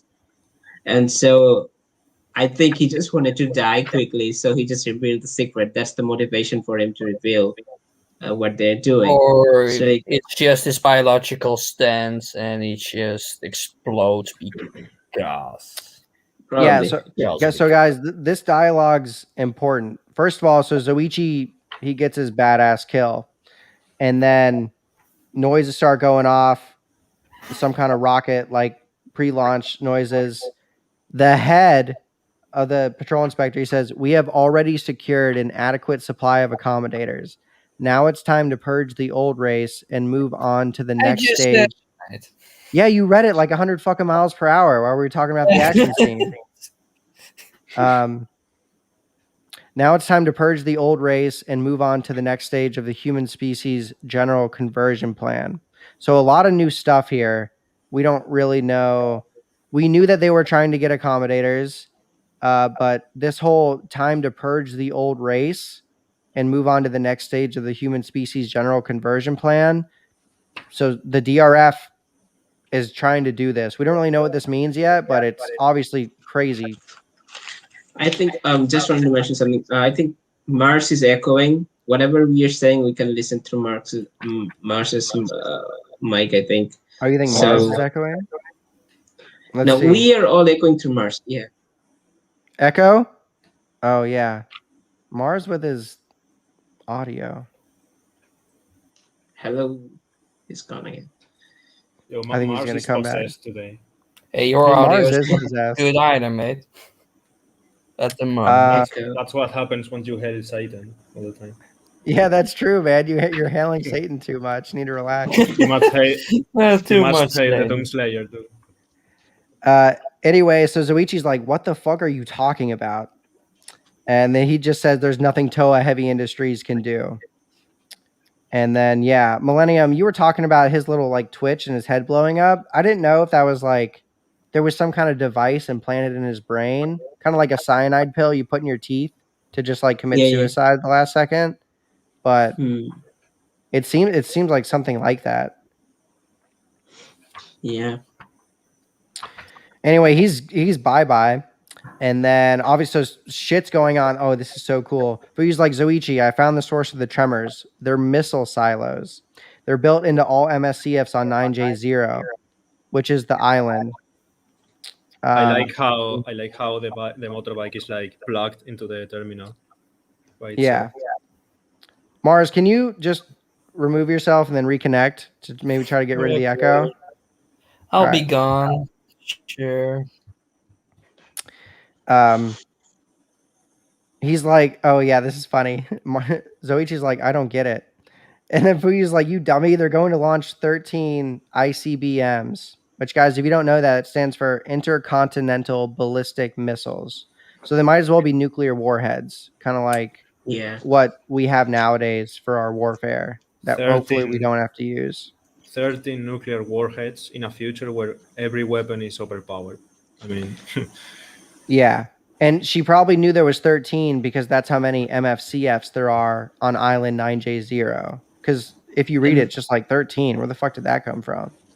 And also they're not nuclear because like if you blast them even in the air, you're gonna get affected. So I think they're just missiles causing destruction, just bombs, not nuclear bombs. Oh, okay. Well, I mean, because of the size of them. Yeah, I mean, if you look up what a ballistic missile is nowadays, they're nuclear warheads. So, but I mean, they could be something else. This is the year 3000. Like, who really fucking knows? That's what I'm saying. Like, they have advanced from the they've advanced so much they might not need nuclear warheads anymore. It's just I just say after watching what the inspector did to the building, I thought those missiles could probably evaporate a full continent, But yeah, guys, if you don't know anything about nuclear stuff, it's not like when they were making these things. I mean, radiation is important because it causes the aftermath, but it's also just one of the only ways to create an explosion of that size. You need certain stuff like uranium that when it fissions, which causes the explosion, creates radiation.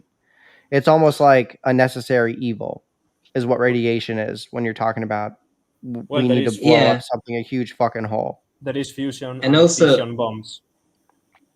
There could be fusion bombs here in this world. Right now, fusion is still an unmastered technology, unfortunately. Yeah, that's the Castel Bravo, I think.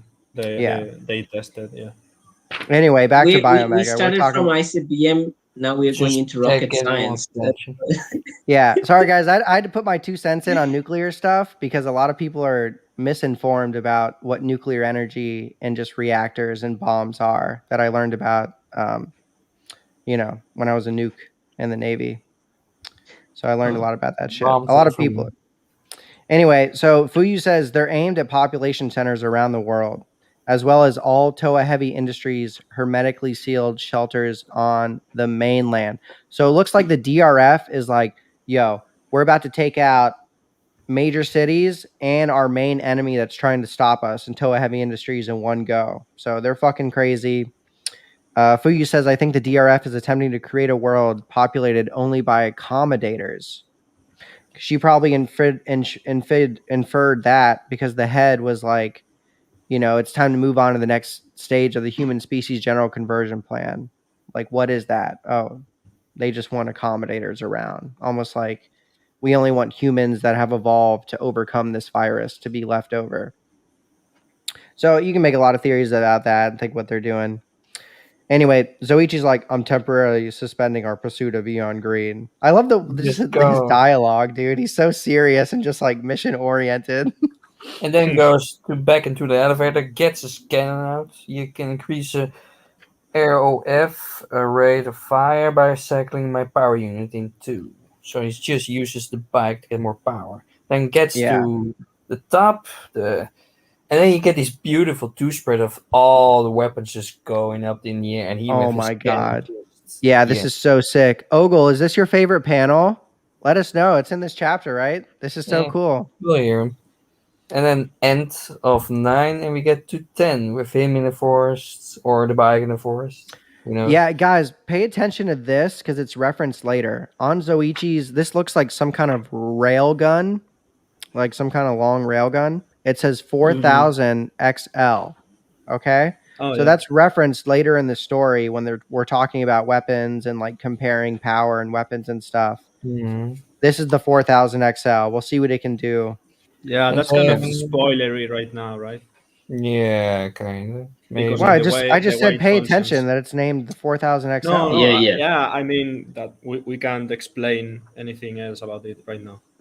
Sure, yeah. No. Also, notice there's a little Toa Heavy Industries mark next to it. It's really tiny. Everything, basically. And then we get Robert in a submarine listening to the news. Yeah, before so chapter 10. Yeah, go on. Sorry. So chapter 10, the cover is like, again, it's pretty gothic with the shadow of the tree. But one thing that I noticed is that the helmet falling like beside the vehicle, just such a melancholy like scene. Like it's like a death, ominous to death for me. It's like a severed head kind of. But then we'll see what happens in the It just looks nice. It can also be. It's Nihei. It's also a lot of random ideas he put into it. This seems like a random, black metal cover album, right? Yeah, like Mars said, like random. By random, I know it's random, but I don't want to throw it off as just random, because in the end, he had to plan it, he had to sketch it, he had to ink it, and all this stuff. So it's very deliberate random, I mean, random on the spot, like he did in the beginning of Blame, but it's probably just still random if he thought it out, because he thought, oh, it's a nice picture. Let me do that. It's just a bit abstract. Yeah. Yeah. So the submarine. Okay, I'm going to read this real quick. We're going to get through this broadcast. So the bear is listening to this the broadcast. I'm not sure if this is... Okay, real quick. So you think the bear took a transport submarine to like away from the island, and that's where he's on right now? Because I was thinking maybe this is just some kind of underwater pathway. No, it's a submarine. Maybe he used some tunnels or something. Okay. Oh, it's a submarine. Okay. Also, guys, there's no windows on submarines. There might be in this day and age, but that's something everyone thinks exists. Submarines do not have windows in today's U-boats world. Yeah, it's because the pressure. More like ancient U-boats. So this is some kind of Bioshock kind of rooms. Oh, cool. Yeah. Well, anyway, so the bear is listening to a broadcast. It says the targets of the launch are sealed shelters in underground cities owned by regional communities and corporations. The drone epidemic has not only been confirmed among the citizens of 9J0, but has begun to spread around the world. Authorities expect worldwide contamination within 12 hours. In a joint statement, the DRF and PHS, Data Recovery Foundation and Public Health Service, explained that we must be baptized in the N5S virus in order to create a new human race. Presumably, by new human race, they mean walking corpses.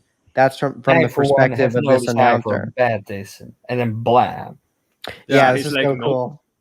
Yeah, dude, it's insane. Even that pistol is overpowered, dude. He blew his whole head up. I mean, most of it. It's like a normal gun, pretty much. You just don't see his head really well anymore. It could be either way. Yeah, he fucking offs himself. He's just like, it's like that typical work. Blam. Like, this is kind of a cliche. Like the announcer being like, "The world is over, everyone. God bless," or something. Bang. Just like, boom, yeah. Yeah, it's like, nope. Oh shit! Ogul said his favorite page was 174. Dude, my pages aren't numbered, Ogul. I mean, not all pages, because some of it takes the whole thing up, basically. Yeah. Yeah, that's weird. Some pages a lot of pages are like not numbered. Yeah, because the whole drawing is just taking up the whole thing. So that's with most manga. I think he's talking about the page where the guy becomes the giant, and that's a nice panel. The tentacle monster. Yeah, that's the page. Anyway, so yeah, one thing someone else said, I'm complaining. Yeah, someone else said this gun looks like the early prototype of GPE. Technically, it didn't use the same energy. Okay, interesting. Cool.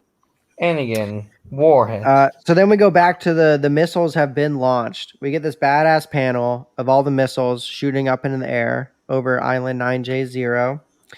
And they're like breaking through the clouds. And then we see what Zoichi sees on his display. He's like targeting all the little missiles up in the air. And then, guys, I don't know what else to say, but this is so incredibly badass and beautiful. All the panels, this entire scene of him. Yeah, it's just so powerful that the sea gets pushed back from the island itself. You see in the second. Oh, yeah. It's like a car just like flew away when he shot, right? Yeah, when he shoots, it makes like, it's almost like it's breaking the sound barrier and like making a shock wave that fucking circles the entire island. And like that's insane. And like, if you look, insane, bro. Look at like the recoil. You can just see it on the ground of the blast when he like shoots this like little bullet coming out of there. You see it? Oh my dude, everything in this is just so badass and beautiful. Yeah, dude, he is so cool. The next base, he just blows up one ward and just takes out a fuse. Like, he's totally crazy. Yeah, dude, he is like the best sci-fi manga writer, I think. Easily. I can't think of any other. Yeah. I can't think of any better sci-fi writer. Anyway, Zoichi, the guys just, oh my God, this beautiful panel, like looking down on Earth at all the explosions he did when he shot all the missiles out of the air. Oh, so sick. And, oh yeah, so then we go back to the bear. Someone's trying to contact him from the transmitter that Zoichi gave him. It's like, Kozlov, do you read me? But someone else. Yeah, he says, yeah, I hear you. Good, you're safe. Thought you'd want to know. We're going after Eon. And then he's like, hey, wait, what's happening up there? And Zoichi doesn't respond. And then he's looking over the ocean while all the debris falls. Oh, yeah. Ep says, makes you wonder how strong artificial humans actually are. Yeah, dude, this Zoichi is fucking powerful. But then it seems like the guys that are transformed by the pseudo N5S virus are super powerful too, because they were just knocking him around. Mm. So yeah, powerful characters. So that's the end. Interlink. Yeah. And with Interlink, guys, this is important. Yeah, and with Interlink, it's like he made this after a break just to catch up and to give more info. So it's more of an intercept chapter, basically, for the manga.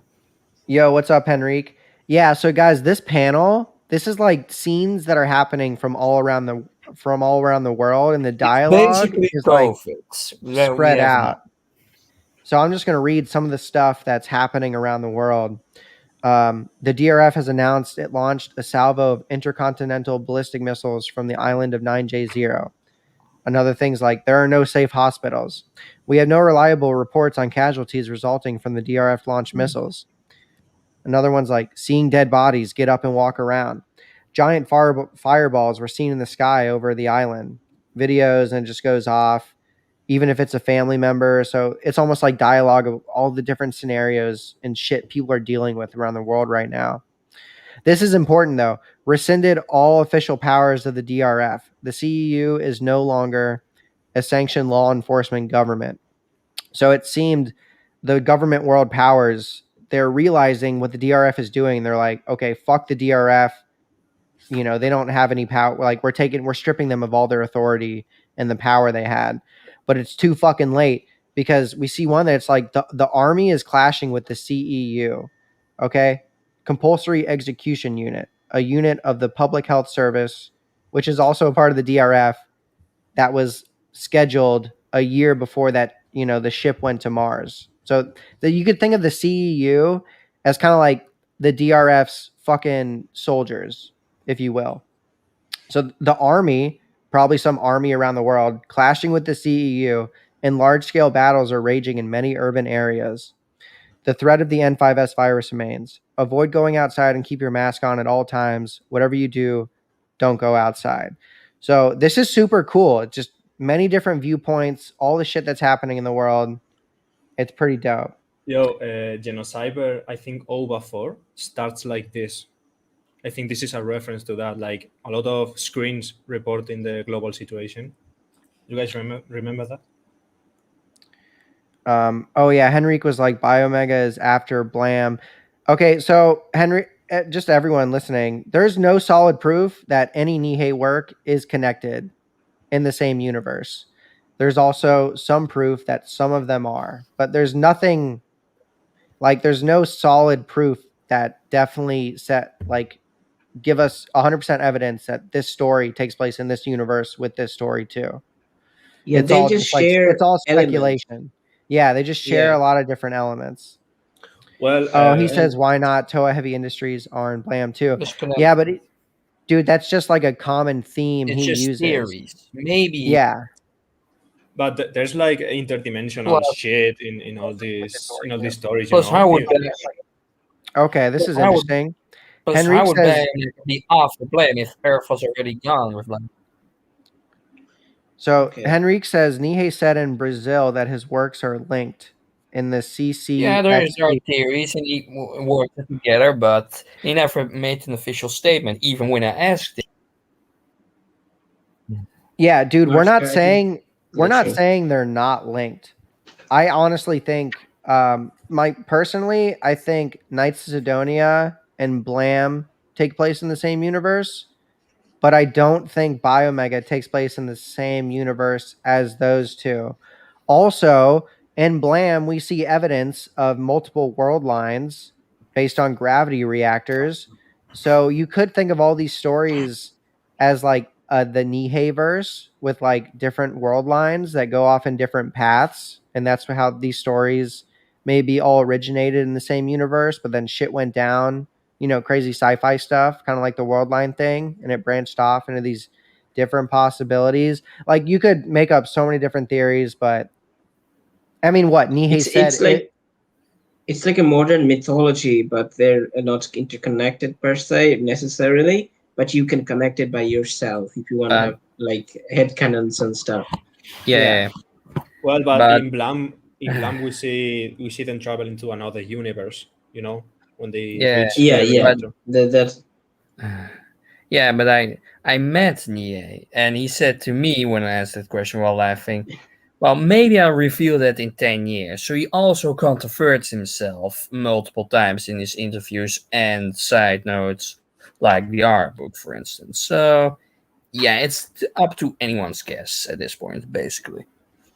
Yeah, and Henrique, him saying they're linked, like, even that's vague in itself. Like, And also, like, I just wanted to say something about like not a couple of years ago, like 5 or 6 years ago, if you went into any forums, there are lots of theorization, but lots of them are like lost in translation as well. Like lots of details or were just edited, or mistranslation. Yeah. I I mean, went into this. I've also multiple interviews that is done by a fan website where he said that Blame, the name, was mistake, that the E was a mistake, but in Japanese they don't know the sound fix for Blam, so they made it Blame. So it can also be an edit in it. So who knows? This is cool. People sometimes theorize about mistakes and stuff, but it's most of the time it's just stylization. And I when I was reading Biomega, the Russian name, I searched it, the Russian name of the bear, and I went to this Russian forum. Like there was a rabbit hole that I was going into, and this forum was filled with hate. Like people were saying, "Hey, Biomega is a sequel to Blame, but it doesn't make sense." Like they were connecting dots there, but if you start connecting it, the logic will fall apart. So it's better to just have like separate stories on their own and just enjoy it by themselves. But yeah, like you were saying, Doom, I think you were talking about a reference to what was the thing? Genocyber. Genocyber. Yeah, there's a lot of Genocyber reference, like influence in Nihei's work as well. And yeah, just 90s and 80s, I know, sci-fi. Yeah, especially Navarra. Mm-hmm. Yeah, a lot of good stuff. I love people. Everyone's talking about Nihei right now in the comments. It's dope. Epps was we're like, getting to the end. Yeah, guys. Yeah, let us finish this interlink, and then we'll shoot the shit about Nihei stuff. That we got like 5 minutes left to cover. Anyway, guys, this is important. A lot of people will be confused on what's happening right now, but we get a scene somewhere, and we see a guy that looks like Zoichi, but he's not. Okay, and he goes over to his bike, like he just destroyed a building. He goes over to his bike, which looks similar to the one Zoichi had, and the AI from the bike says, "Go. You're limping. Are you all right?" So that's this dude's name. This artificial human's name is Go. Okay? And then he says, "Tira, what happened on 9J0?" So the AI is Tira. The synthetic human right now is Go. She says, "Team Kanaway," talking about Zoichi and Fuyu Kanaway, "shot down all the missiles. Be careful, that thing's still alive." And we don't really know what that is yet, but we turn the panel. We'll see it soon. He's like, so Go's like, "Oh, so Zoichi did that." And Tira's like, "Yes, there's still hope." He takes something out of the bike, and it's like a rocket, and then he takes out the one thing I just want AI and puts it in. Sorry, one thing I just wanted to mention, Joe E.T., his name is basically also has E.T. in it. I think it's 1, and there's Go is 5 in Japanese. So I think it's kind of like numbering the different artificial humans. Their name has the numbers. It's kind of cool. That is interesting. Yeah. Anyway, Tira's like, "We have to bring this back." And then she's looking on to what Go's doing and question, like, "What the fuck?" She's like, "What are you doing?" And he says, "You go on ahead." And guys, look at this panel. It looks like he disconnects whatever this ball is that's probably houses the source of the bike. Yeah, well, it houses like whatever is Tira, like the artificial intelligence that she is, because he disconnects it and then she stops talking, and then he puts that device that houses the AI that is Tira along with this little, like, it looks like a slip of paper. We'll figure out what this is later. Into the rocket and then shoots the rocket off. So obviously he wanted Tira to get away with the discovery they made with that little slip of paper thing, because this dude is not dead that he was fighting. And unfortunately, this isn't a spoiler, guys. This guy's badass. His name is Higuide or Higuide. It's Higuide in English translation. However you want to say his name. We see that he's a part of the CEU. It's on his shoulder. And the next panel we see is Go just fucking dead. So obviously Higuide, whatever, he's a patrol inspector. He killed Go. but luckily Go sent off Tira and the Discovery in that rocket, and that's the end of the interlink. And yeah, look at his. And this comes later, back into the manga. What's up? Yeah, this comes into play. Back later in the manga. Yeah. So it's good to know that. And all right, yeah, free for all. I gotta pee real quick. I'll be right back. Finally, he's gone. Now it's mine. Oh, shit. Dude, my fucking arm is killing me right now. Hack it off. Yeah. And then this last page is like, hold on there, Grizzly, you're reading the wrong way. It's all these jokes in these volumes. I missed that time. Kind of release. Later on, it became way too serious. Yeah, which? Okay, sorry. Go on. If you pass 2 pages, you see like this giant building. I think this is the DRF, and it reminds me a lot of the Blade Runner Corporation. What was the name for the corporation that created the Nexus 6? Been a while. Don't remember really. So remember, the translator of the manga, the guy who translated it into English, he also worked in Claymore. That's really interesting. Another manga with lots of transformation. Tyrell Corporation. Tyrell, yeah. Tyrell, yeah. The buildings look like that as well, but kind of like different as well, not just a pyramid. Has like 3 different sections of it. Yeah, it's true. It just reminds me a bit of it. But yeah, that the art Henrik mentioned was from 2016. Yeah, that was an interview with him. He was on a con back in the day in Brazil. Hello, Inseinen. Welcome back. Nice Disturbed shirt you've got. Oh yeah, I used to listen to Disturbed. Dude, I love Disturbed. Disturbed's my favorite rock band. This is my Disturbed tattoo. Oh, nice. My scar, if you can see, my scar is actually the crooked smile. Yeah, because on the first album cover, that's what it was. I love Disturbed. I mean, I love a lot of rock and like heavy metal and shit. I'm actually going to this 4-day long rock fest called Rockville. It's in Florida every year. It's in November. So many good bands going to be there, dude. Metallica, Disturbed, Slipknot. There's a bunch. Leonard Skinner's going to be there. That'll be cool. I've never seen him. Oh, really? Yeah. There's a huge lineup for each of the 4 days. So I'm looking forward to that. You're vaccinated, right? I can go to live concerts. Am I vaccinated? Are you vaccinated? I just recently. I haven't got my second shot yet. I need to get my second I got shot. it like a couple of days ago. I got the second shot. So yeah. I don't really want to talk about COVID, to be honest. COVID-related shit. We want to escape from the reality of things to manga, so yeah, it's understandable. Reality. Every live concert is cancelled here. I was gonna go to some festival and enjoy some metal, but no, it can be. Kevin, what band praises the devil? Talking about Slipknot? I don't think they praise the devil. They might say some like anti-Christian things every now and then, but Disturbed is definitely not praising the devil. Yeah. In fact, the lead singer David Germain, he grew up as a hardcore Jew, and I think technically he's still Jewish, but some of his beliefs might have changed. But I fucking love Here's him. the thing about metal. I was a huge metal fan.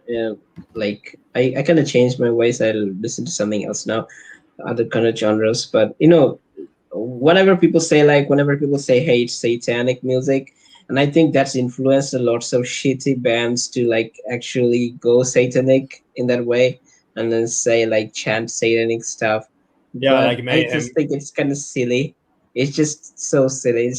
It's just like triggering the people, right amount of people to get the rage and stuff. But I like what you call it, death metal and thrash metal, anti like Christian metal. It's just fun. Do you guys know Death Clock? Well, real quick, I love fucking Death Clock. Guys, Death Clock is the band from Metalocalypse. It's a TV show. But okay, the guy, I forget his name. I think it's some Brendan Small.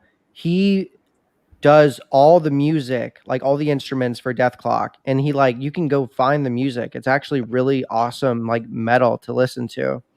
Also, Henrique, I do know who real life Ryan is. I haven't talked to him personally, but I've watched some of his videos. I think he's cool. Yo, Kevin, what's up? Do you know Demon Hunter? Like yeah. Metal. Yeah. I can dig. Dude, it's not like I would listen to more Christian metal bands if there were more good ones. Put it that way. Yeah. Like when I listen to heavy metal, I like to listen to it when I work out or just I'm kind of an intense individual. Sometimes I just want to fucking rock out, dude. You know what I'm saying? Yeah. Relax with an afternoon death metal. Dude, Henrique, I would totally collab with Ryan. I've never talked to him though. I mean, if you're cool with him, you should be like, yo, there's this dude Inseinen. He does cool stuff too. Because I like Ryan because he's like a real dude, and that's what we are. We're just like real people shooting the shit. Talking. Yeah, just talking. Bunch of retards. I'm just kidding. Speak for yourself. Some people might think. I wonder what some people think when they watch us, if they're new or whatever. And, I don't understand anything. This is dumb. Let me just skip this, or it is too long, or la la la la la. What are you talking about, Mars? I don't know. I don't know. There's more the negative thought that they would think, but the positive would obviously, oh, nice. We find something Meki Epps, your life was ended by mermaids. I've been obsessed with Mermaider Part 2. I love them both a lot, but I've been listening to Part 2 more than Part 1 recently. It's a Death Clock song, guys. If you don't know, I can't believe there's people in this chat that love Death Clock. I fucking love you guys. Great. No, seriously, guys. The show, the humor is very dark, brutal metal humor. Go look up Metalocalypse. Watch a couple episodes if you've never seen it before. I think it's hilarious. It's definitely not politically correct or kind to anyone. So or anything. If you guys are sensitive, which I'm sure none of you are, if you're reading fucking Nihei stuff and listening to me talk right now, you'll like Metalocalypse. No, I've seen some shit. Also, a little bit shout out to the commenter Henrik. I think he's a good artist. I checked out his art station right now. So it's really cool. Oh. He did the art for some channel. Okay. Yeah. He has cool arts. Oh yeah, okay. Really did he do any art? Does he have a YouTube channel, Henrik? Or where'd you see his Instagram art? Or anything? From his art station, I think. If I'm correct. Henrik DLD, right? Yes. Yeah. So his art station and is filled with fantastic art. It ranges from medieval fantasy to sci-fi, landscapes to just character designs. It's really great. Dope. Yeah, that's cool. That's awesome. Never listened to two. We got some cool important people watching the show. Look at this. Finally, after how many episodes? Dude, the channel's growing. Guys, thanks for all the support. Comment. I'm sure if you're watching this, you already subscribed. Tell your friends. We're almost done with all the Nihei stuff. After Biomega, there's really just Nihei's finished last week, so we can do that. I'm not gonna do it until all the physical copies are out. What about Blam 2?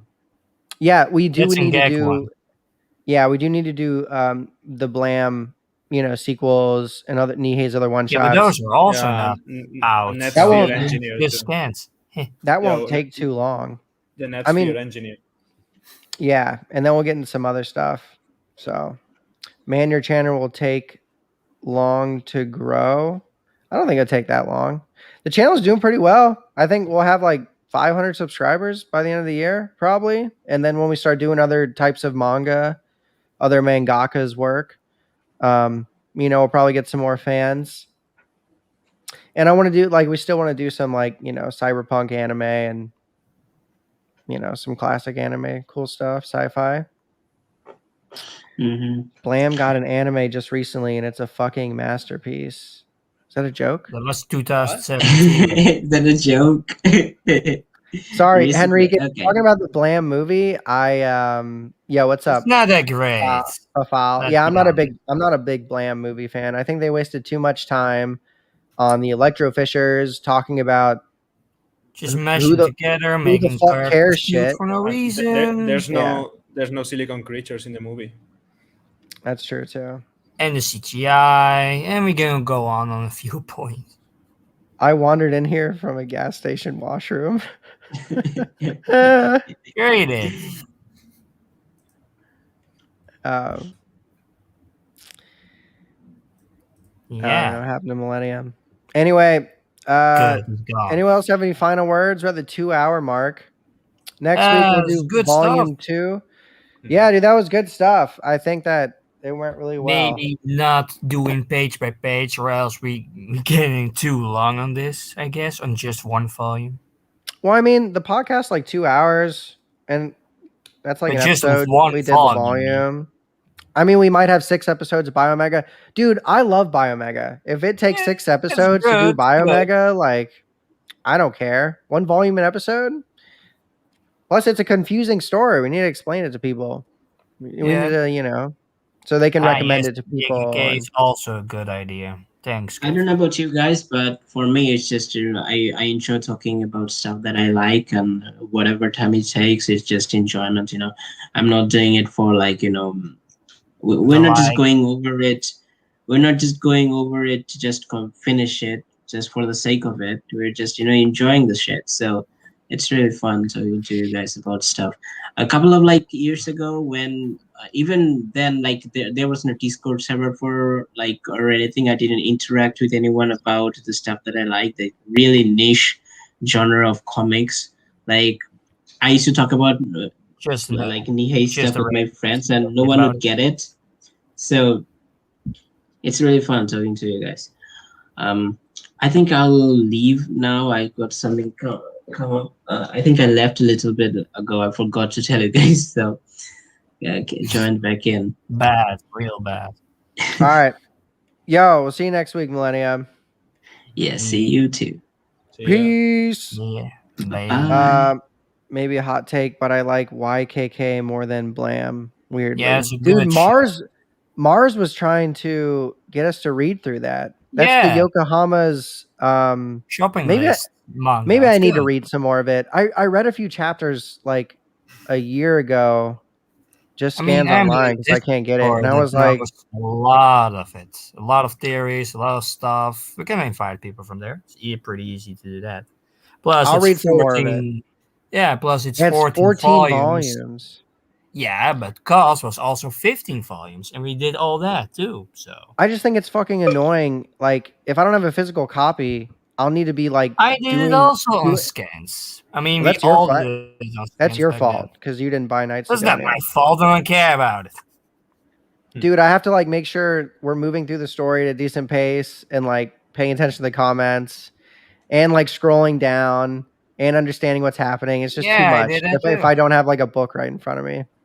Yeah, but for Possumus, we would also take years to get the next volumes out in English. So that the volumes, it'll finish next year. No, it's already finished, but the volumes taking to come out in English will take. The publication will finish next year. Come on, Mars. You know what I was talking about. Anyway, I think it's a good time to call it. I love you all so much. Thanks for joining. We're going to do volume 2 of Biomega next week. Yay. And everyone have a great weekend. If you're going to do, drugs and alcohol, be smart about it. All right. And before, damn it, I was going to God bless and then end the broadcast. All right. Stay tall, heavy, tough, everyone. Doom, you there? Yep. Say goodbye, Doom. Doom. Bye, everyone. Doom's a badass fan that became an awesome commentator for us, everyone.